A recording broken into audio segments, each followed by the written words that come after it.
Permaneça em pé, igreja. Vamos orar, queridos. Ainda nesse espírito de adoração.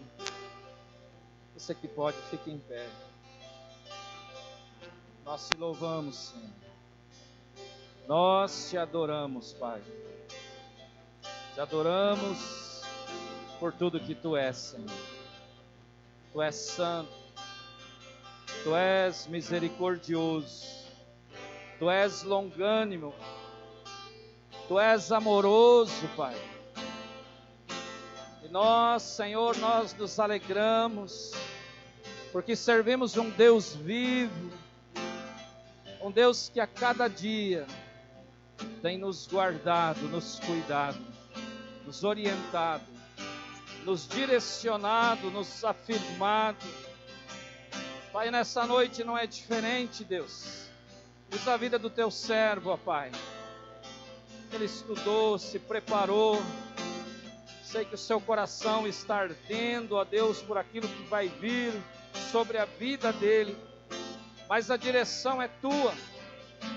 Que a sua voz, o seu pensamento, aquilo que a letra colocou ali, Senhor, Tu transforme em poder, Pai. Tu transforme em direção para as nossas vidas. Revela e usa Teu servo. Em nome de Jesus. Amém, igreja? Aplauda o Senhor mais uma vez. Aleluia.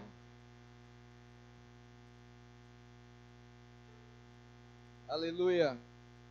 Glória a Deus. Graça e paz, igreja. Amém? Que bênção poder estar em casa de novo. Muito bom, muito gratificante poder voltar e de alguma forma, poder colaborar com a obra de Deus aqui em Guialopes. Eu fico muito agradecido, muito feliz por todos aqueles que nos ajudaram, no período que a gente ficou lá no Cavando Fontes, os mantenedores, pessoas que oraram por nós, sempre mandando mensagem de apoio. Foi uma grande bênção tudo que nós vivemos lá, e é muito bom poder voltar, e de alguma forma poder repartir com vocês aquilo que a gente aprendeu.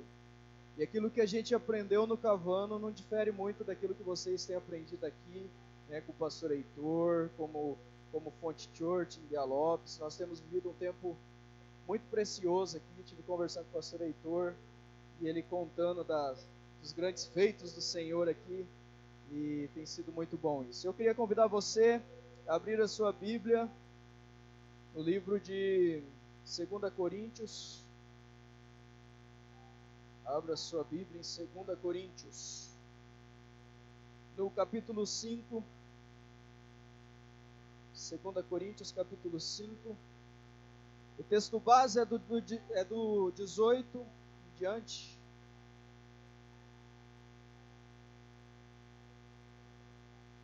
Mas eu vou ler o 14 também. Então abra em 2 Coríntios, capítulo 5, versículo 14. Amém? Todos acharam? Diz assim: porque o amor de Cristo nos constrange, julgando nós assim, que se um morreu por todos, logo todos morreram. E ele morreu por todos, para que os que vivem não vivam mais para si, mas para aquele que por eles morreu e ressuscitou. Agora vai lá no 18, nós vamos ler até o 21, ainda no capítulo 5, versículo 18 ao 21, que vai dizer que tudo isto provém de Deus, que nos reconciliou consigo mesmo por Jesus Cristo, e nos deu o ministério da reconciliação. Repete aí, querido, comigo: ministério da reconciliação. Aleluia. Isto é, Deus estava em Cristo reconciliando consigo o mundo, não lhes imputando os seus pecados, e pôs em nós a palavra da reconciliação, de sorte que somos embaixadores da parte de Cristo, como se Deus por nós rogasse. Rogamo-vos, pois, da parte de Cristo, que vos reconcilieis com Deus. Aquele que não conheceu o pecado, o fez pecado por nós, para que nele fôssemos feitos justiça de Deus. Amém, queridos? Esse texto é um texto assim muito bacana de a gente estudar ele. Assim como toda a Bíblia. O livro de Tiago, no capítulo 1, versículo 22, ele diz que nós devemos ser praticantes da palavra e não apenas ouvintes. Muitas vezes a gente vem no culto de domingo, a gente vai na célula, a gente vem na reunião de intercessão, nós vamos em todas as programações da igreja, mas nós não praticamos aquilo que temos ouvido. E a palavra de Deus diz que nós devemos ser, então, praticantes da palavra. Porque quando nós não conhecemos, querido, não tem como nós sermos cobrados disso, mas a partir do momento que nós começamos a conhecer a palavra de Deus, nós passamos a ser cobrados disso.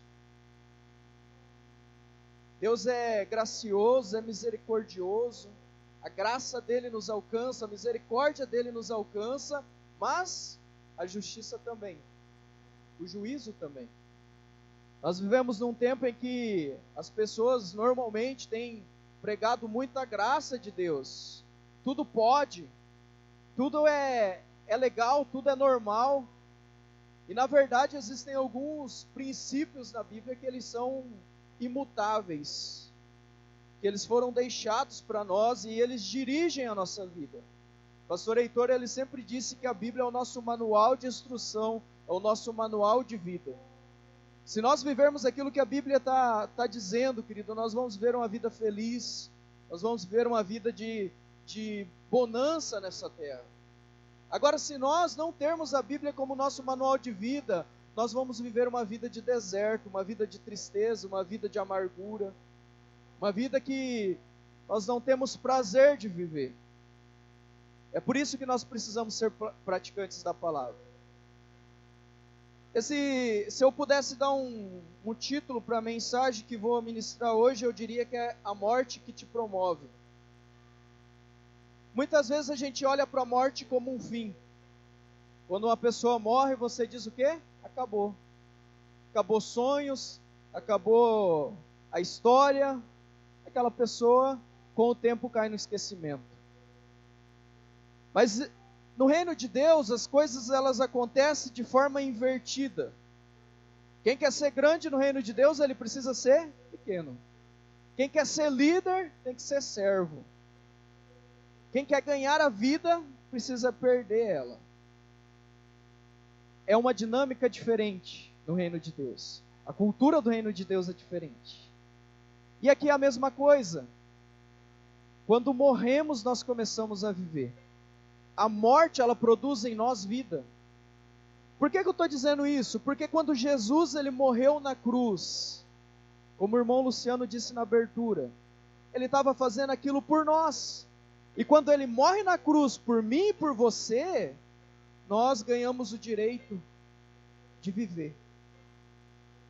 De viver uma vida que é abundante. O próprio Senhor Jesus diz que ele veio para nos dar uma vida e vida em abundância.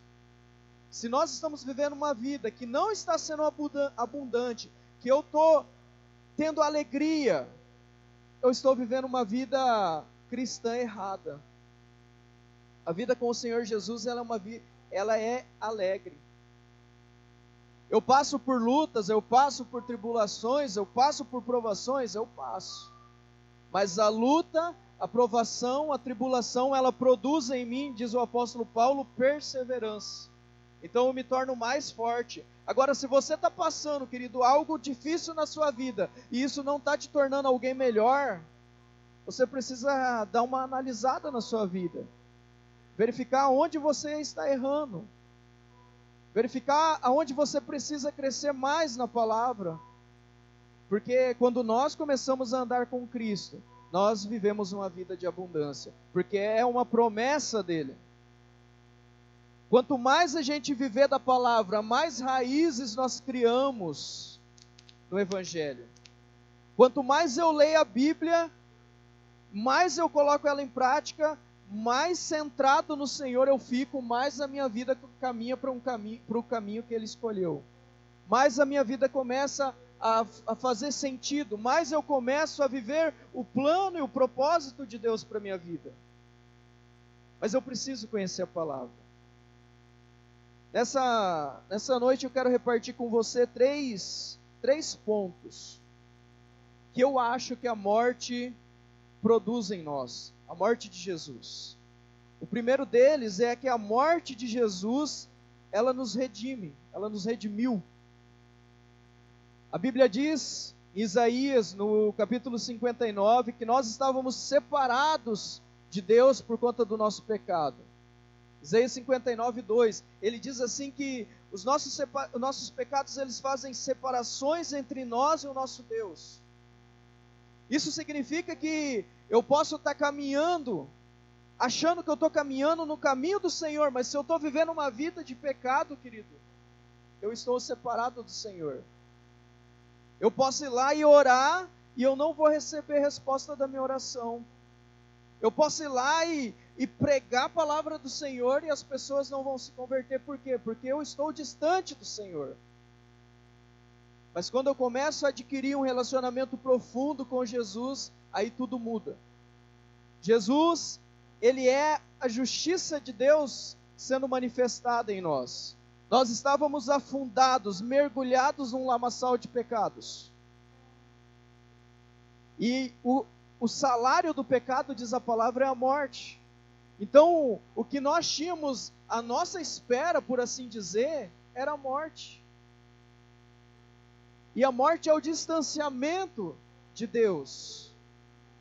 A morte é você viver uma vida de sequidão, é você viver uma vida de tristeza, uma vida de problemas e mais problemas, e não conseguir se livrar deles.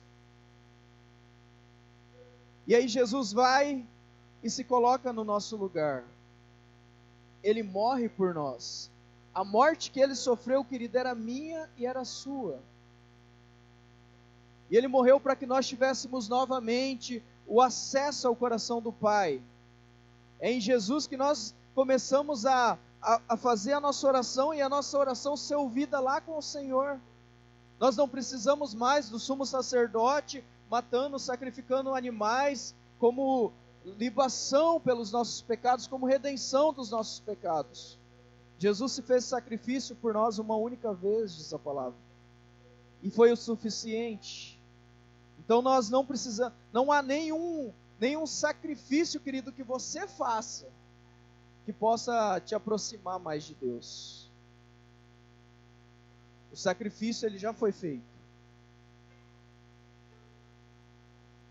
A dívida, ela foi paga pela eternidade. E agora eu e você, querido, nós temos liberdade para nos achegar ao coração de Deus. Isso é redenção. É você ter o entendimento de que você andava num caminho totalmente torto.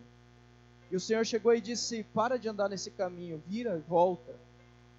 E de repente você que está aqui hoje ainda não tomou essa decisão na sua vida de viver para o Senhor. O que Ele pede de você é conversão. O pastor Heitor sempre dá o exemplo: eu quero ir para Campo Grande, mas eu estou indo para cá na direção de Porto Murtinho. E aí eu percebo que eu estou indo na direção de Porto Murtinho, eu preciso fazer uma conversão. Eu vou virar o carro e vou ir na direção de Campo Grande. É preciso nós nos arrependermos dos nossos pecados. Isso é conversão, querida. É você levar uma vida de mentira, deixar de mentir. Você ser costumeiramente tirar proveito em cima dos outros, você deixar de fazer isso. É você fazer algo que você sabe que é errado e deixar de fazer isso, se arrepender. Isso é redenção, querido. É o entendimento de que o que nós tínhamos de mais precioso para nós era a morte eterna, era o distanciamento eterno do Senhor. E Ele vem e transforma toda essa maldição que nós tínhamos herdado por conta do pecado do ser humano em bênção para a nossa vida. E a gente pode viver uma vida abundante. Abundante.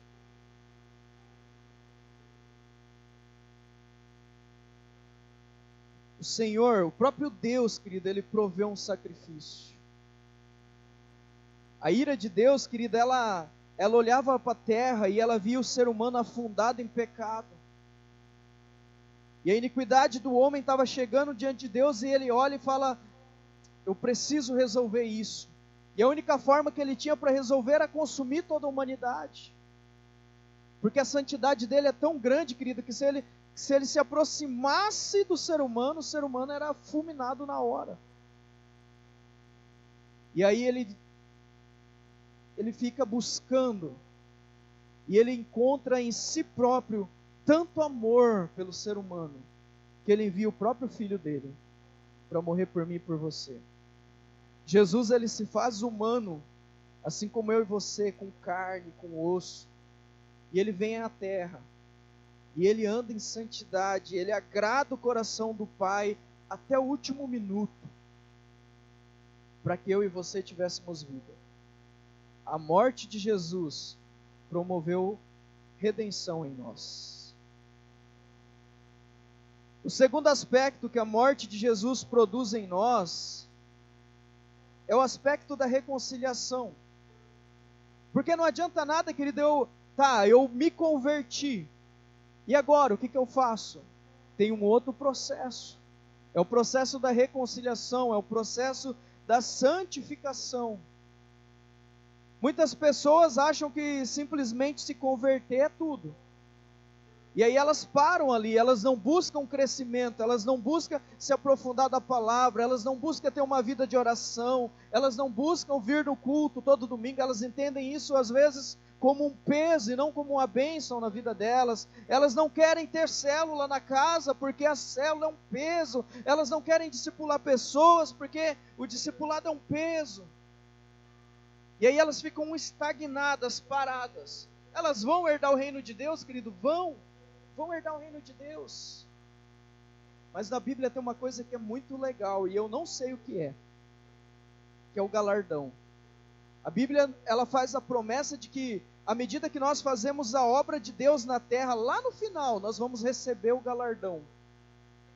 Eu não sei o que é o galardão, mas eu quero um galardão.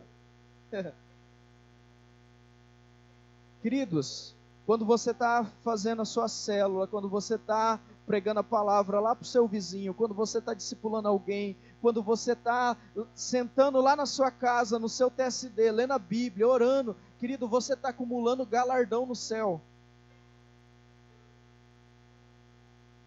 Você está fazendo a obra do Senhor, você está se entendendo como alguém que é reconciliado com o Senhor. A palavra grega para reconciliar é katalasso. Ela significa trocar, cambiar moedas por outras de valor equivalente. Reconciliar aqueles que estão em divergência. Voltar a ter favor de alguém. Ser reconciliado com alguém. Receber alguém em favor, reconciliar. E foi isso que Jesus fez por nós. Ele pegou a gente que estava... Sabe, querido, quando a gente faz algo de errado, e aí você precisa consertar. Você sabe que você fez algo errado, você fica com vergonha. Você fala, poxa, eu preciso consertar isso, mas eu estou com uma vergonha. Se alguém chegar e falar, não, vamos lá, eu vou com você, tudo fica mais fácil. Era basicamente dessa forma que nós nos encontramos. O Senhor Jesus, Ele já tinha morrido por nós, Ele já nos proporcionou a salvação, a redenção. Nós já somos salvos. Mas agora Ele quer pegar a gente, por meio do Espírito Santo, aqui, e levar lá no coração do Pai, e conversar com o Pai pessoalmente, cara a cara. Ele quer nos aproximar então do Pai. Isso é reconciliação, é pegar aquele que está longe e trazer para perto. E é isso que Jesus também faz por meio de sua morte. É tudo instantâneo, querido. No ato da morte de Jesus, essas três coisas acontecem. Ele nos redime e Ele nos reconcilia com o Pai. Ele não apenas diz para o Pai assim, olha Pai, está pago o pecado deles através da minha morte. Ele diz, agora, além de estar pago, tenha um relacionamento novamente com eles. Porque o ser humano, ele estava afastado de Deus desde o Jardim do Éden. Em Jesus ele é reconciliado de novo. O véu do templo se rasgou de cima a baixo. Ele produziu essa abertura entre nós e o Senhor. E aí a gente pode viver uma vida de intimidade com Deus hoje. É por isso que hoje a gente pode orar e a pessoa ser curada. É por isso que hoje a gente pode orar e as portas se abrir. É por isso que, cara, nós fomos chamados hoje, quando nós estamos reconciliados com Jesus, nós fomos chamados para governar nas regiões celestiais. É por isso que a Bíblia diz que tudo que nós ligarmos aqui na terra, estando com Jesus, será ligado no céu. E tudo que nós desligarmos no céu, será ligado aqui na terra. Nós começamos a governar nas regiões celestiais. De repente as pessoas olham para nós e falam, é só um crente. Não, é alguém que tem o poder nas regiões celestiais. Mas a grande questão é, estamos usando esse poder nas regiões celestiais? Lá na sua casa você usa o poder na região celestial que você tem? Lá na sua casa você fala, o meu filho é uma bênção, glória a Deus pela vida dele. Ou você fala, essa praga não presta. Aí você anda na cidade e fala, minha cidade é uma bênção. Ou você diz, essas ruas só tem buraco, a cidade não cresce, é só desemprego. O que você está profetizando? O que você está ligando no céu e na terra? O que você está desligando no céu e na terra? Sabe, querido, tenha essa mente de que você tem autoridade nas regiões celestiais. E a região celestial, querido, ela acontece automaticamente aqui na terra também. As coisas, elas se conectam. Então você vai viver uma vida muito mais feliz. Sabe aquele momento que você está se sentindo triste, você está se sentindo sozinho? Cara, levanta e fala, em nome de Jesus, eu estou aqui muito bem acompanhado pelo Espírito Santo, eu não aceito a tristeza aqui nesse lugar, e você vai ver a realidade espiritual à sua volta mudar. Por quê? Porque você é um governante na região celestial. A morte de Jesus, ela nos reconcilia com Ele, e aí a gente pode andar com o Pai de mãos dadas. A gente pode estar próximo dele, a gente pode abraçar o Senhor. Tem uma música do Antônio Cirilo que eu gosto muito, que ele diz assim, Jesus, eu quero vestir a sua camisa, eu quero calçar as tuas sandálias. Ele está falando ali de algo tão íntimo, tão próximo de Jesus, a ponto de vestir aquilo que Jesus veste. Que coisa maravilhosa vai ser o dia que nós estivermos vivendo uma vida de intimidade com o Senhor. E a gente poder propagar o poder do Senhor. Jesus, lá em Mateus 28, ele diz, todo poder me foi dado no céu e na terra. Ide, portanto, fazei discípulos de todas as nações. O que ele está dizendo? Ele está dizendo, olha, a região celestial está aqui, tudo isso eu dou nas suas mãos. Vai, faça discípulos. Vai, ganhe pessoas, vai, manifeste o meu amor, manifeste aquilo que eu preguei para vocês, agora preguem a outros. Sabe, queridos, nós não podemos nos esconder. Tem gente que diz assim, mas Elvis, eu sou tão pecador, eu sou tão pequeno. Vamos ver o que diz lá no versículo 17. Ali no capítulo 5, versículo 17, ele diz que se alguém está em Cristo, é nova criatura. As coisas velhas já passaram e eis que tudo se fez novo. Sabe, querido, eu sou pecador. Eu peco todo dia. Por pensamento, por ações. Mas todos os dias antes de eu ir dormir, na hora de me deitar, eu oro para o Senhor e peço, Senhor, o que eu fiz de errado hoje? Mostra para mim, Deus. E aí eu começo a pedir perdão. Por quê? Porque eu entendo que é através dessa conversa, é através da oração, querido, que eu recebo o perdão do Senhor. As coisas velhas, elas vão ficando para trás. Eu sou uma nova criatura. E vai ter coisas, querido, que você vai errar hoje, amanhã você conserta, e daqui uns dias você cai de novo, você erra. Por quê? Porque nós somos humanos. Mas o erro, ele tem que ser um acidente na nossa vida. Ele não pode ser uma constante. Aquilo que é constante, que é rotineiro, não é acidente, querido. Sabe, Jesus, ele achou, cara, não há nada que eu possa oferecer para Jesus de precioso. Ele fez isso por amor a mim. Eu sou um miserável.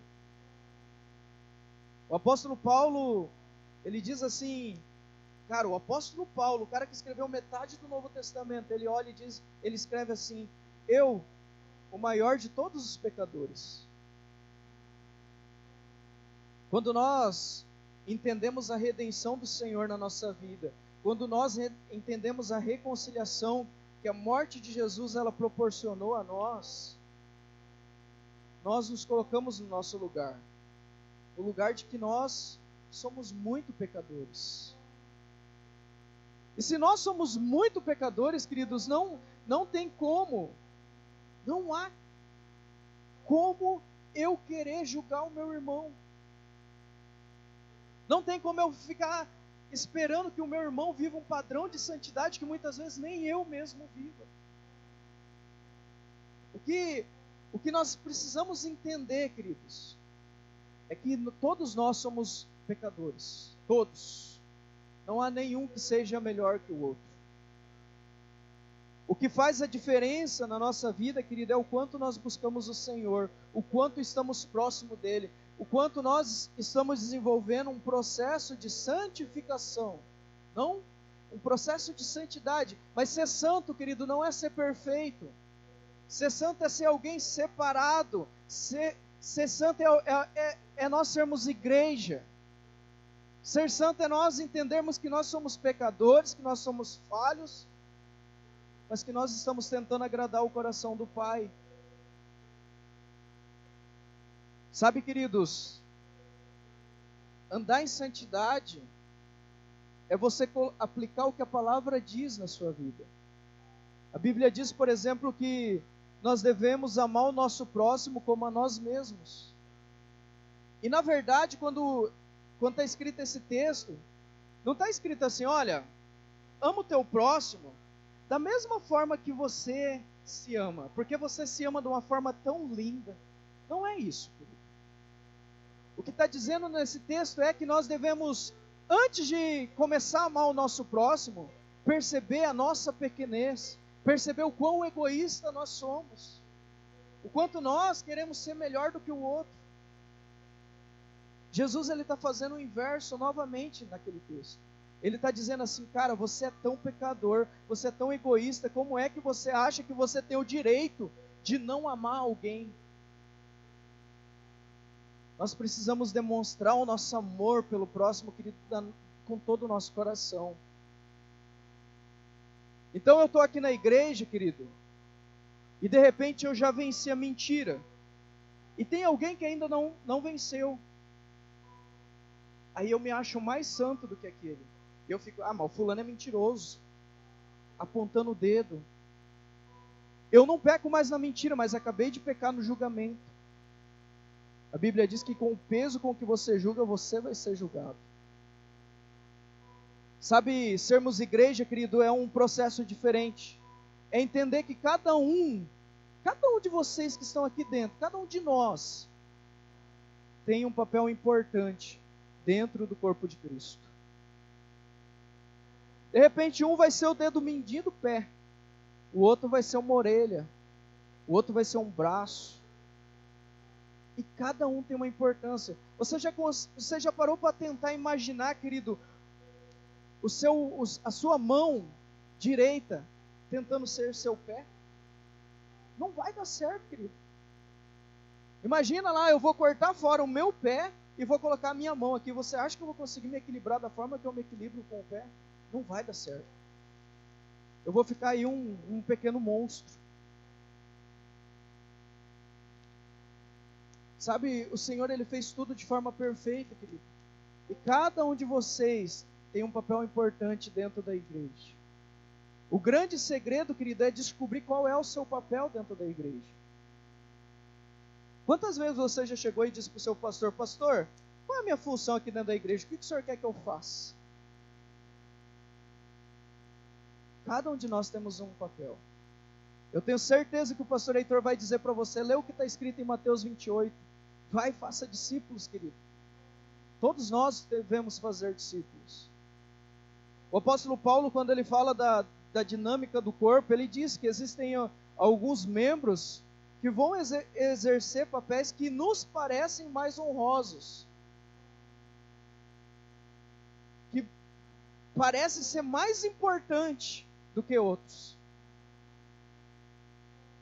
Às vezes a gente não sabe qual é a função, por exemplo, da nossa pele, mas é uma função de proteção. Mas a gente não fica assim: nossa, minha pele é tão bonita.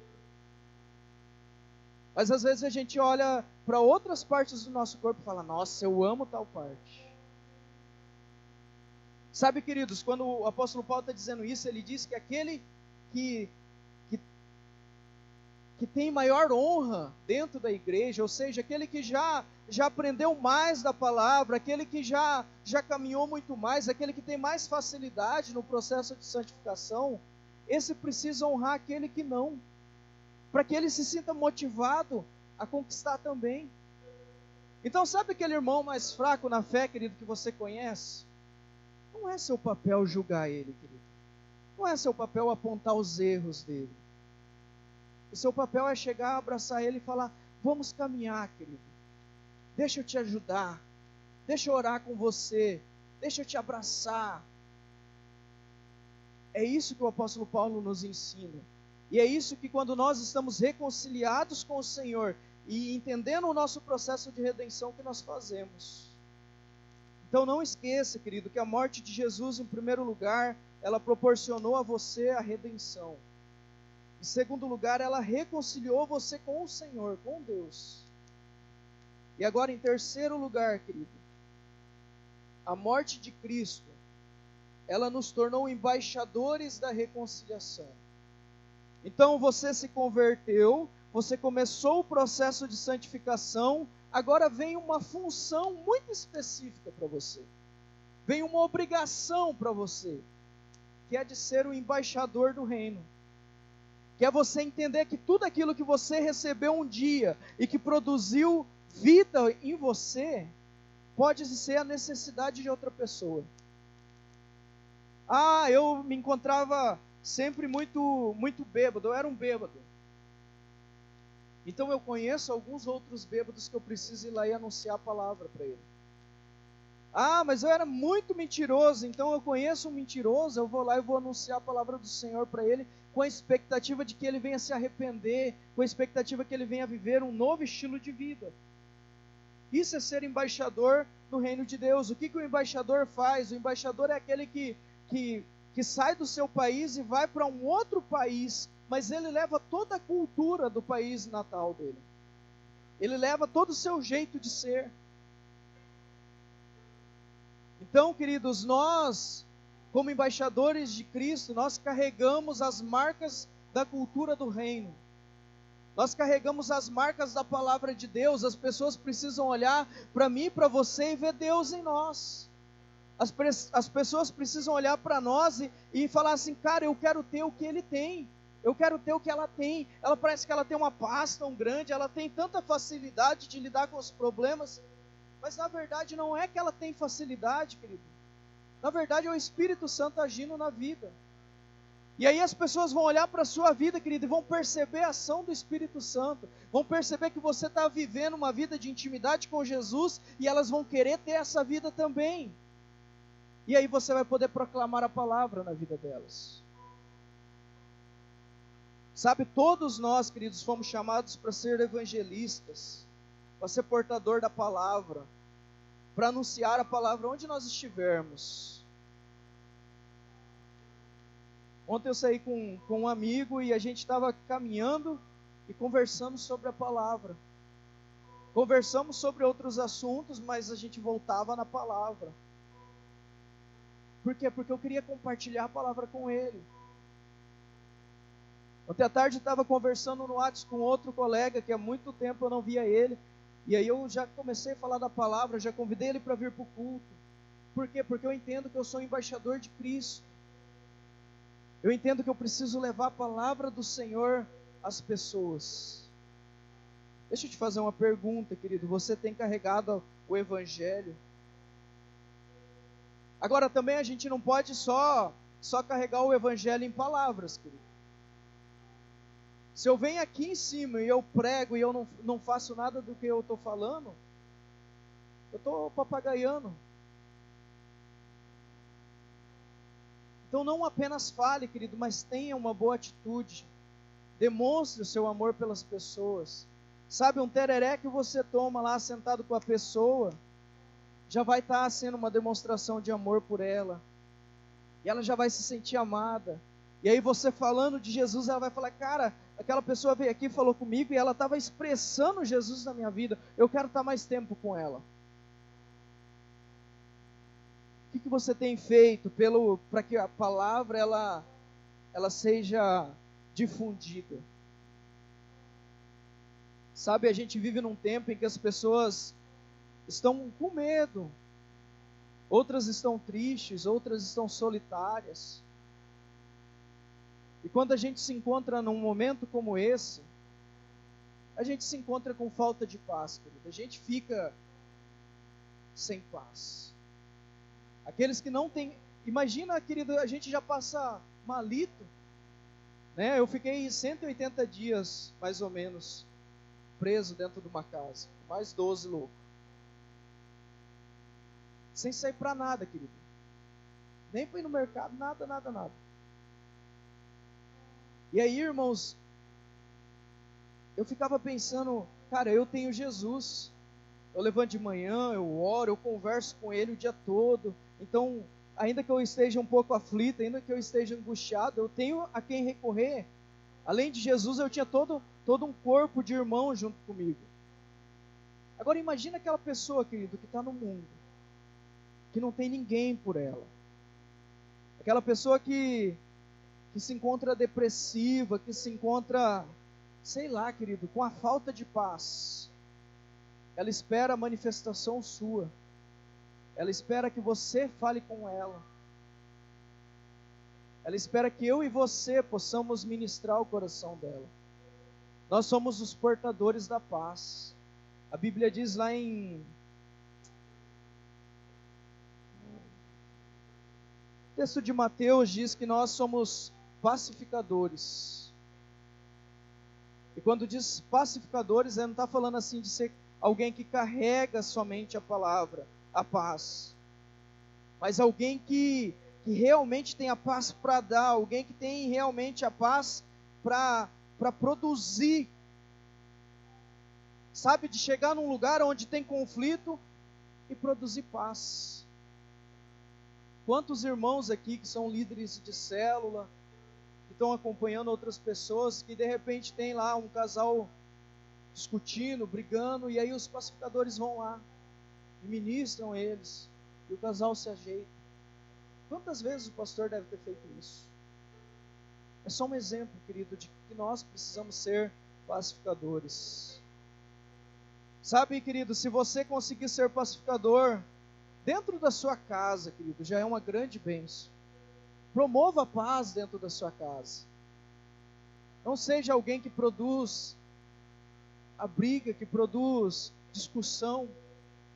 Produza paz. De repente na sua família, querido, vocês não estão assim muito em paz. Produza paz, querido. Esse é o chamado para a nossa vida. O chamado para a nossa vida é ir além. Ir além daquilo que é normal. Seja um pacificador. Seja um embaixador da reconciliação. Faça tudo para que as pessoas se aproximem de Deus. Sabe, querido, como quando um homem ele está distante do seu Criador, ele não tem paz. Ele vive sob acusação. Porque o preço foi pago e é como se ele não tivesse aceito aquele preço pago. Ele vive debaixo de um peso. E eu e você somos chamados para levar a palavra a essa pessoa. Eu e você somos chamados para ministrar o coração delas e elas poderem se aproximar novamente do coração do Criador. Mas para isso a gente, em primeiro lugar, precisa ter dado esses 3 passos. Querido, você se entende como alguém que foi redimido? Você se entende como alguém que foi reconciliado com o Senhor? E a pergunta mais importante: você se entende como um embaixador do Evangelho? Você se entende como alguém que carrega o Evangelho em você? As pessoas precisam olhar para nós e ver Jesus em nós. É fácil, querido? Nem um pouco. É difícil, mas não é impossível. O próprio Jesus disse que no mundo a gente ia passar por dias difíceis, por tempos de aflições. Mas ele disse algo assim que para mim é tão poderoso. Ele disse: tem de bom ânimo, ou seja, seja esforçado, enfrente isso com alegria, porque eu já venci o mundo. Ele está dizendo assim: cara, vocês andam em mim, e se vocês andam em mim, vocês também vão vencer. E a única coisa que ele pede de nós é que a gente tenha bom ânimo, é que a gente não deixe de lutar, é que a gente jamais deixe de lutar pela paz, de lutar pelo Evangelho.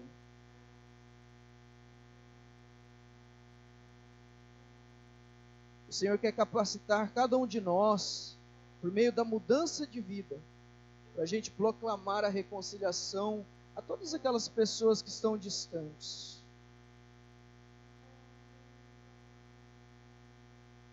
Mateus 5,9 diz que bem-aventurados são os pacificadores. Quando diz bem-aventurado, está dizendo feliz. Feliz é quem é pacificador. Isso parece algo tão complexo e é tão simples, querido. Quando você não está em paz, você não está feliz. Quando você está em paz, você está feliz. É tão simples. Mas a gente complica tudo, como dizia o Thales Roberto. O Evangelho é muito simples, querido. A morte de Jesus, ela nos proporcionou essas 3 coisas: redenção, reconciliação e propósito. De repente você está no processo ainda de redenção, você já pode estar um pouquinho mais evoluído no processo de reconciliação, e você pode estar já no processo de propósito. Sabe, queridos, eu vou te dar uma dica. Quando você estiver na sua casa, ore e pergunte ao Senhor: Senhor, qual é o meu propósito? O que o Senhor espera de mim? O que o Senhor quer de mim? Um dia, depois de uma aula sobre profetas maiores, o pastor Roberto, lá de Cosmópolis, a aula foi muito simples, querido. Mas ele fez uma pergunta que mexeu muito comigo. Ele falou: você já perguntou para o Senhor qual é o propósito do seu ministério? Ali, lógico, a gente estava num ambiente mais de confronto mesmo, com relação ao nosso ministério. Eu nunca tinha perguntado para o Senhor, eu nunca tinha feito uma oração nesse sentido. E aí eu fui fazer as escalas de limpeza, e naquele dia eu estava escalado para limpar o quarto. E aí a gente limpava o quarto, mais o banheiro dos meninos. Eu limpei todo o quarto, ouvindo louvor, e aí eu fui limpar o banheiro e comecei a orar. E perguntar para o Senhor: Deus, o que o Senhor espera de mim? Qual é o propósito do meu ministério? E aí, queridos, eu fui tomado assim por um ambiente da presença do Senhor tão forte, tão poderoso. E veio a mim 3 palavras. Deus disse que Ele firmaria um ministério na minha vida por meio dessas 3 palavras. Que era fogo, lágrimas e almas. Só coisa boa. Só coisa que não dá problema, né, pastor? E aí eu comecei a buscar o Senhor por isso. E o Senhor tem ministrado no meu coração que Ele quer que eu carregue uma palavra de santidade, de santificação. De a gente decidir a caminhar, andar em concordância com o Senhor, de andar em tranquilidade com a palavra de Deus. O fogo, querido, ele purifica. Na sequência, eu fui buscar o Senhor, o que Ele queria com almas. E nesse período, Deus falou muito no meu coração sobre a intercessão. E aí eu fui conversar com o pastor Mateus, que na época estava me discipulando, e ele passou toda a intercessão da GR para mim.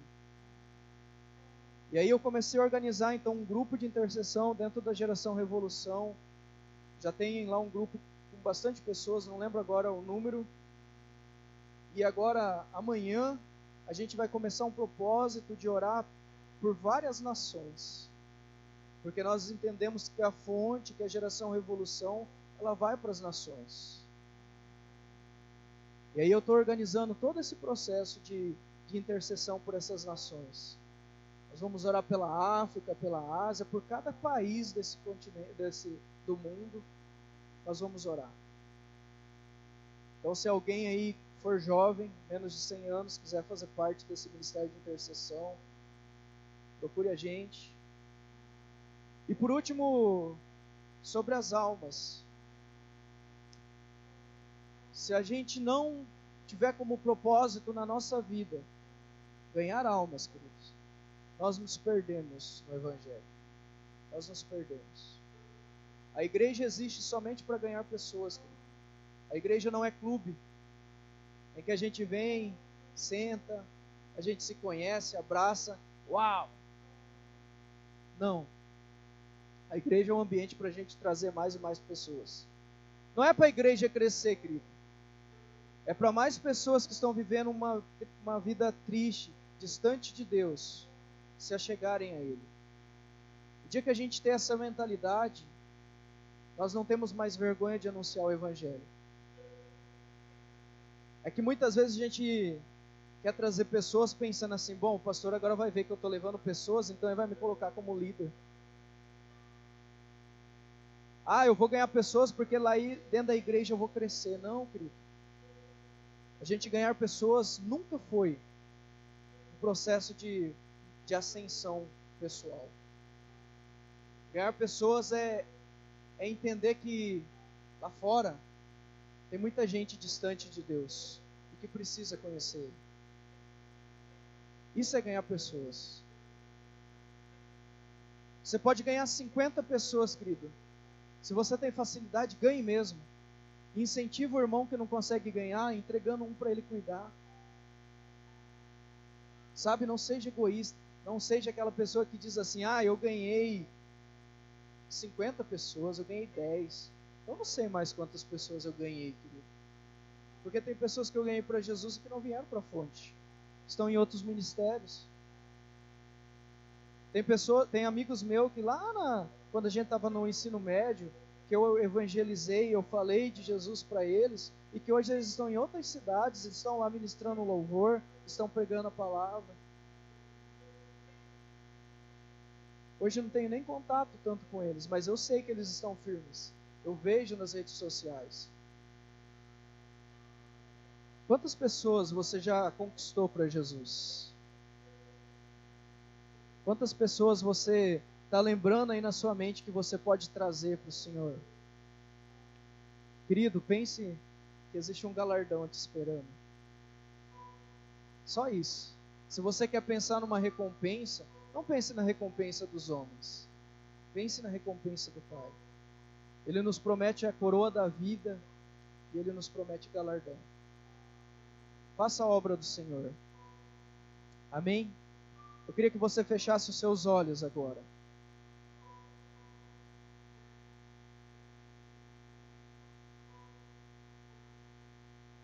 Pense um pouquinho, querido, aí no seu coração. Em qual processo você está? No processo de conversão? No processo de santificação? Ou no processo de fazer a obra já? O que falta para você começar a ganhar pessoas para Jesus? Falta você ter um bom testemunho? Comece a ter, querido.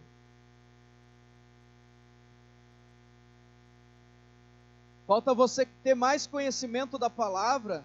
Então comece a ler.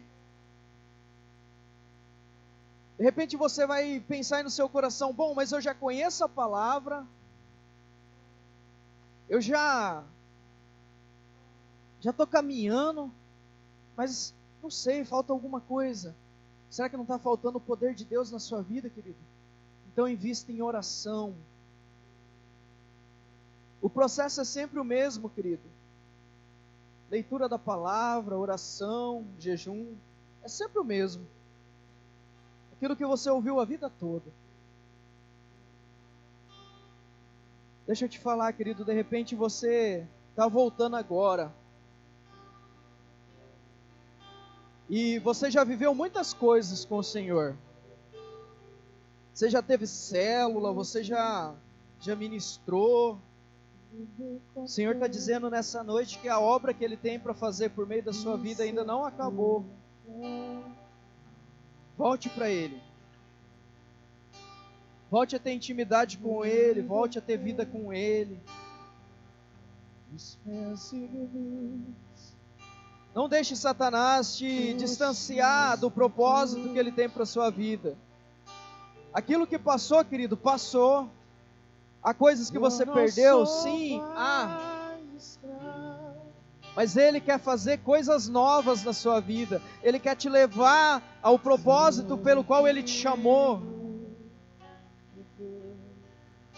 Há outros que estão chegando agora na igreja. Sabe, querido, pergunte ao seu pastor o que ele espera de você. E decida viver isso com afinco. Faça a obra do Senhor com amor, com zelo. E há outros que estão trabalhando arduamente, estão correndo, são líderes de célula, são discipuladores, são pessoas que o pastor chama, estão juntas. Continua nessa força, querido, continua nesse ânimo, porque Deus vai honrar você. Todos nós, queridos, podemos viver uma vida de profundidade com o Senhor, de manifestar o reino dEle onde a gente estiver. O que você está fazendo hoje, querido? Tem agradado o coração do Senhor? Aquilo que você está vivendo, querido, está produzindo vida em você? Eu não sou mais Você está vivendo uma vida de paz, querido? Nessa noite é isso que o Senhor está proporcionando a você. É isso que Ele está liberando sobre a sua vida. A possibilidade, querido, a oportunidade de viver uma vida de paz, uma vida de intimidade com Ele, uma vida de santidade. Não deixe essa oportunidade passar, querido, não deixe. Fala com o Senhor aí no seu lugar. Ore a Ele, abra o teu coração.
Papai, muito obrigado por essa noite. Obrigado por essa palavra, Senhor. Obrigado, Deus, pela vida daqueles que nessa noite o Teu Espírito tem tocado. Espírito Santo, fortaleça. Espírito Santo, esteja conversando, ministrando o coração, convencendo do pecado, do juízo e da justiça. Espírito Santo, leva-nos, Senhor, a vivermos um tempo diferente na nossa vida, um tempo de comprometimento com a Tua palavra, Senhor, um tempo de santidade, de intimidade com o Senhor. Senhor, um tempo de entendermos e percebermos o Teu perdão nos alcançando, Pai. Em nome de Jesus, Senhor, eu oro, Pai, pedindo que o Senhor nos dê um coração, Senhor, que perceba quando nós estamos mais julgando, Senhor, do que fazendo algo de poderoso, algo de bom, Senhor. Que no nosso coração haja humildade, Pai. Que no nosso coração haja, Senhor, o desejo de Te agradar, Senhor, em todo o tempo, Senhor. Gera em nós, Papai, o entendimento da cruz. Gera em nós o entendimento de que nós fomos chamados nela, Senhor, para ser embaixadores dessa obra poderosa, Senhor. Que em nome de Jesus, Pai, o Senhor abra portas para que a gente venha ministrar a palavra. Nos leve, Senhor, aquelas pessoas que estão vivendo um tempo de falta de paz, Senhor. Que nós possamos repartir, Senhor, a paz que nós temos com elas, Pai.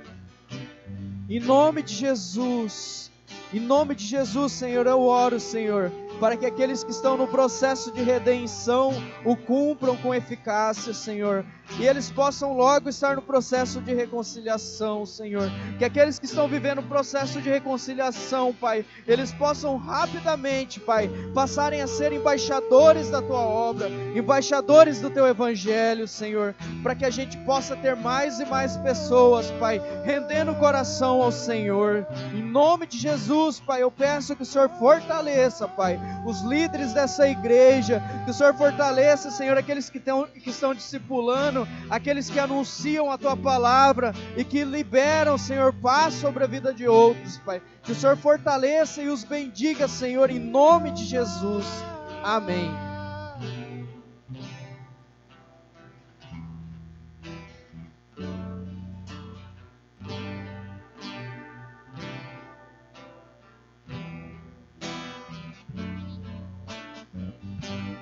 Amém, amados? Oi.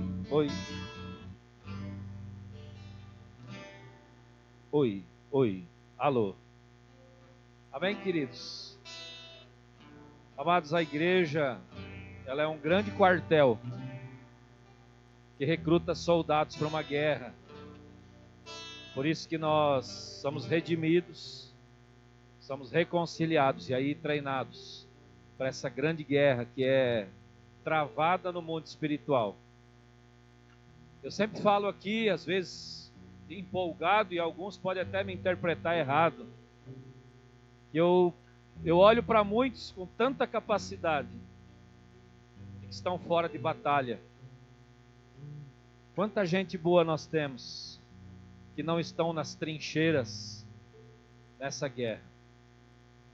Há tantas coisas para fazer, meu irmão, minha irmã, no mundo espiritual, na obra do Senhor, tantas coisas. Não é só pregar, né? Há o recurso. A obra de Deus não é só aqui, em todos os lugares do mundo, por conta dos desonestos. Falta recurso nas obras sérias. E às vezes o recurso está aí no teu bolso, usado por coisas fúteis.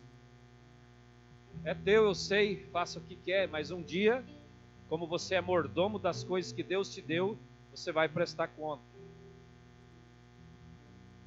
Um jovem igual o Elvis, querido, ele podia estar sonhando com 1001 coisas. Tem estudo, é inteligente, não é dos mais feios, né? Apesar que já é comprometido. Podia estar pensando um monte de coisa.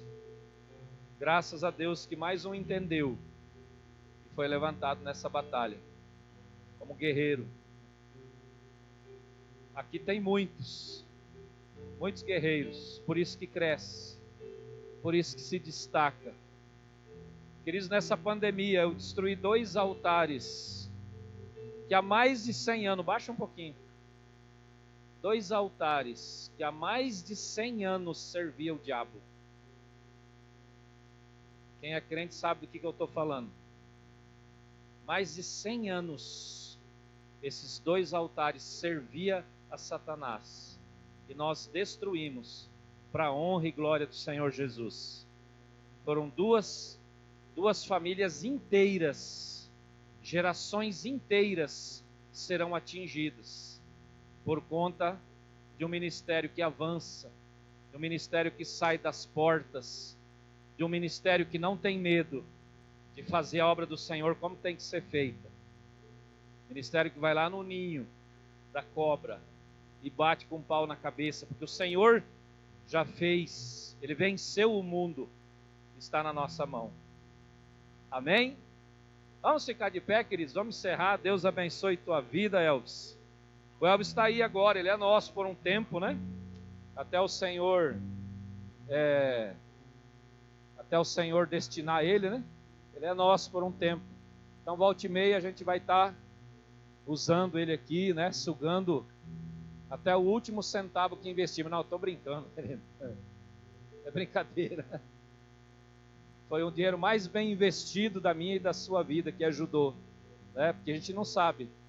Sem o seminário, sem ser pastor, já ganhou um monte de gente para Jesus. Imagina o que vai acontecer daqui para frente. Eu só estou falando ainda porque ainda tem tempo.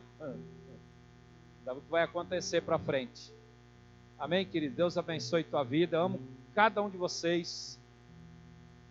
Eu quero mais recrutas, mais soldados para esse exército. Esse lugar aqui já é pequeno e vai ficar mais pequeno ainda. Nós temos muita gente para ganhar para Jesus, querido. Tem muita gente que vive de aparência. Às vezes anda num carro bom. Às vezes tem dinheiro no bolso. Às vezes tem casa boa e já pensou se matar só essa semana, um monte de vezes. Porque não tem paz. Não tem paz. E às vezes a paz está no líder mais humilde desta igreja. Que vai de bicicleta todo dia para o serviço. E vai levar paz para essa pessoa. Então, una-se a esse exército do nosso Senhor Jesus, que vai valer a pena. Amém? Vamos estar orando, Pai. Vamos estar orando. Feche seus olhos. Pai amado, obrigado, Senhor, pela palavra poderosa do irmão Elvis, ó Pai amado. Que possa estar nessa semana, ó Pai amado, nas celas, ó Pai amado, abrindo corações, ó Pai amado, transformando vidas, ó Deus. Que esse amor que foi dado pelo seu Filho, Pai amado, naquela cruz, possa estar nascendo no coração de cada um, uma esperança de renovo, Deus querido. Obrigado por tudo já que Tu tens feito aqui nesse lugar, por vidas que estão sendo voltadas para Ti, ó Deus querido. Obrigado por tudo, Pai amado. Nós Te louvamos, ó Deus querido, que Tu também nos proteja contra esse mal que está rodeando o nosso povo, mas que nós temos a certeza que Tu estás protegendo nossas famílias, ó Deus querido. Obrigado por tudo, ó Pai amado. Obrigado também pelo retorno de nossas casas, ó Pai amado, que Tu possas conduzir cada um com segurança, ó Deus querido. E as nossas células, ó Deus querido, seja abençoada, sejam vidas transformadas naquele lugar, ó Pai amado. Cada um, ó Deus querido, em Teu santo nome, Jesus. Amém.